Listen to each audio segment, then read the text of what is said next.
Sesuai dengan ilmu dan pengalaman yang saya miliki, saya ingin membuat serial video mengenai dasar manajemen bank. Saya menggunakan narasi yang paling sederhana karena video ini ditujukan bagi masyarakat umum, mulai dari pelajar, mahasiswa, pengusaha UKM, ibu rumah tangga, petani, buruh, atau siapapun yang sebenarnya tidak mengerti operasional bank. Karena ada logical fallacy di masyarakat. Logical fallacy itu bahasa lainnya adalah gagal paham. Dalam bentuk ungkapan-ungkapan yang konyol seperti ini ya. Pertama, pegawai bank itu bisa ambil uang nasabah sesuka hati. Nah, ini kan lucu ya. Ada loh yang bicara begitu. Kedua, saya tidak mampu nih bayar cicilan bank, gak apa-apa deh, kan di bank banyak uang. Ketiga, ini yang bicara sarjana loh. Hati-hati, kalau bunga bank itu harus dihitung. Itu kan bisa diambil nanti sama direksi. Keempat, ini yang agak nyebelin nih. Kredit macet disangkakan sebagai korupsi, sehingga muncullah status tersangka. Gimana sih? Kredit macet dibilang korupsi. Kredit macet itu kan karena debiturnya tidak mampu bayar sesuai dengan jadwal. Kok dibilang korupsi gitu? Silahkan tebak siapa yang bisa bicara begitu. Kita akan mulai dengan saya mengajak Anda untuk memahami prinsip dasar kerja bank. Kita bisa lihat di bagan seperti ini ya. Ada giro PT Abadi, giro PT Bangun, tabungan Andi, tabungan Budi, deposito Papa, deposito Mama. Jadi PT Abadi menyimpan giro di bank. PT Bangun menyimpan giro di bank. Andi menyimpan tabungan di bank. Budi menyimpan tabungan di bank. Papa menyimpan deposito di bank, Mama menyimpan deposito di bank. Semua ini adalah nasabah simpanan bank. Mereka menaruh uangnya di bank dalam bentuk giro, tabungan, deposito. Semua uangnya dikumpulkan di bank. Apa yang dilakukan bank terhadap uang mereka?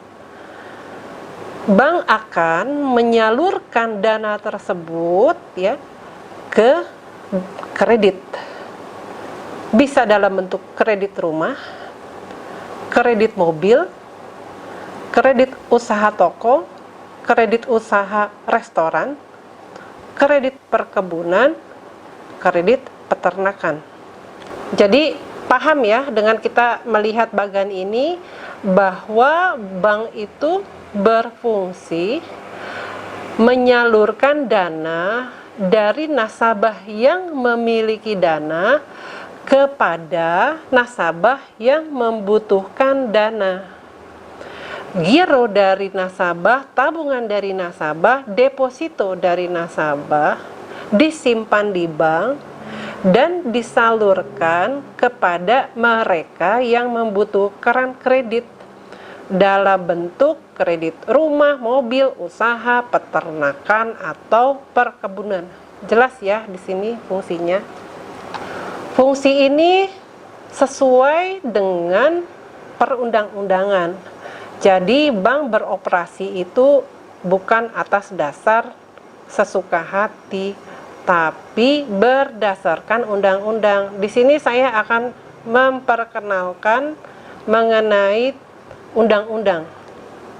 Jadi operasional perbankan itu diatur oleh undang-undang. Yang pertama adalah di tahun 1967, yaitu Undang-Undang Nomor 14 tentang pokok-pokok perbankan. Di sini disebutkan bahwa bank adalah lembaga keuangan yang usaha pokoknya adalah memberikan kredit dan jasa-jasa dalam lalu lintas pembayaran dan peredaran uang. Undang-undang tersebut kemudian direvisi, disempurnakan tahun 1992 melalui Undang-Undang Nomor 7. Definisi bank adalah badan usaha yang menghimpun dana dari masyarakat dalam bentuk simpanan dan menyalurkannya kepada masyarakat dalam rangka meningkatkan taraf hidup rakyat banyak. Selanjutnya di tahun 1998, Undang-Undang Nomor 10 tentang perubahan atas Undang-Undang Nomor 7 tahun 92. Definisi bank adalah badan usaha yang menghimpun dana dari masyarakat dalam bentuk simpanan dan menyalurkannya kepada masyarakat dalam bentuk kredit dan atau bentuk-bentuk lainnya dalam rangka meningkatkan taraf hidup rakyat banyak. Jadi jelas ya di sini bahwa bank itu beroperasi sesuai dengan undang-undang. Mereka menghimpun dana dari masyarakat dan menyalurkannya ke dalam bentuk kredit itu ada di dalam koridor undang-undang. Saya coba jelaskan lagi lebih detail. PT Abadi menyimpan giro di bank sebesar 10 juta. PT Bangun menyimpan giro 10 juta. Andi menyimpan tabungan 10 juta. Budi menyimpan tabungan 10 juta. Papa menyimpan deposito 30 juta. Mama menyimpan deposito 30 juta. Sehingga total dana simpanan nasabah adalah 100 juta. Itulah yang ada di bank. Kemana uang itu digunakan? Apakah diambil oleh pegawai bank? Tentu tidak. Seperti tadi yang saya bilang, ada masyarakat yang menganggap bahwa pegawai bank itu bisa sesuka hati ambil uang nasabah. Ya enggak dong. Ya kan kita lihat di sini bahwa total dana masyarakat yang ada di bank 100 juta. Itu digunakan kemana sejumlah tersebut? Nah, dalam bagian ini kita lihat ya bahwa dana yang sebesar 100 juta tersebut disalurkan ke kredit. Kredit rumah 15 juta. Kredit mobil 8 juta. Kredit usaha toko 20 juta, kredit usaha restoran 12 juta, kredit perkebunan 40 juta, kredit peternakan 15 juta, total 100 juta. Jelas ya bahwa dana simpanan nasabah 100 juta ya itu disalurkan ke kredit bagi masyarakat juga sebesar 100 juta. Impas kan? Ya, di sini saya belum menjelaskan lebih detail. Memang tidak bisa seluruhnya disalurkan karena ada peraturan bank mengenai loan to deposit ratio. Harus ada yang namanya likuiditas. Tapi itu pelajarannya nanti. Saya di sini ingin menanamkan kepada Anda mengenai pemahaman terhadap dasar operasional bank, bahwa bank itu menerima simpanan dari masyarakat dan menyalurkannya ke kredit. Tidak ada yang bisa diambil oleh pegawai bank karena semuanya tercatat di dalam sistem bank. Mengenai bunga, saya akan menjelaskan di sini prinsip dasarnya dulu ya, belum detail. Dari penyaluran kredit kepada masyarakat, maka bank akan menerima pembayaran bunga. Di sini dilihat, kredit rumah 15 juta. Maka setiap bulan nasabah yang mendapatkan kredit dari bank untuk pembelian rumah harus membayar kepada bank 15 juta dikali misalnya bunganya 12% dibagi 12 bulan. Nah, itu dibayarkan kepada bank. Selanjutnya, kredit mobil yang 8 juta. 8 juta kali 12% dibagi 12 bulan. Kredit usaha toko, kredit usaha restoran, perkebunan, peternakan juga sama. Tergantung dari berapa besar jumlah kredit yang diterima. Nasabah kredit itu juga disebut debitur ya. Berarti di sini debitur membayar bunga kredit kepada bank sesuai dengan tingkat bunga. Ini saya hanya contoh ya, 12% itu ya, dikali berapa jumlah kreditnya, kemudian dibagi 12 bulan. Perhitungannya itu sebenarnya harian, tapi di sini saya hanya ambil garis besar untuk lebih memudahkan pemahaman. Lalu bunga kredit yang diterima dari debitur itu dikemanakan? Dalam bagian ini kita bisa lihat bahwa bunga kredit yang diterima dari debitur itu digunakan untuk membayar bunga kepada nasabah simpanan, untuk membayar jasa giro, membayar bunga tabungan, membayar bunga deposito. Jelas ya?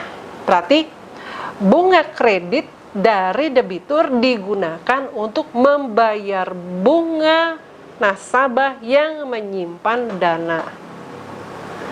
Kalau debitur tidak membayar bunga kreditnya, maka akan mengganggu pembayaran bunga deposito, bunga tabungan kepada nasabahnya. Prinsipnya seperti itu. Mengenai tingkat bunga, kenapa tingkat bunga kreditnya misalnya ini 12%? Loh, ini tingkat bunga simpanan juga paling hanya 6%, 4%. Kok rentangnya jauh? Oh, ini hanya perhitungan sederhana. Sebenarnya biaya bank itu jauh lebih complicated daripada yang saya sampaikan, karena bank itu harus menanggung yang namanya mismatch spread akibat dari loan to deposit ratio ya. Tapi itu nanti saya jelaskan nanti. Bank harus menanggung yang namanya reserve requirement dan deposit insurance. Bank juga harus membayar overhead pegawai yang ngurusin kredit dan yang ngurusin tabungan, deposito, giro di cabang-cabang, gajinya, ya, THR-nya, biaya kesehatannya, kemudian biaya utilitas seperti listrik, air, biaya cetak kertas, ya, biaya operasional yang lainnya. Tapi itu akan saya jelaskan nanti, karena di video yang kali ini tujuan saya adalah membuat Anda mengerti apa yang dilakukan oleh bank ketika menerima simpanan dana Anda dalam bentuk giro, tabungan, deposito yang disalurkan kepada kredit. Jadi tidak ada itu yang namanya pegawai bank bisa ambil uang nasabah sesuka hati, karena semuanya tercatat dalam sistem yang computerized. Sekian dulu untuk bagian mengenai dasar manajemen bank. Nantikan video-video saya selanjutnya. Terima kasih.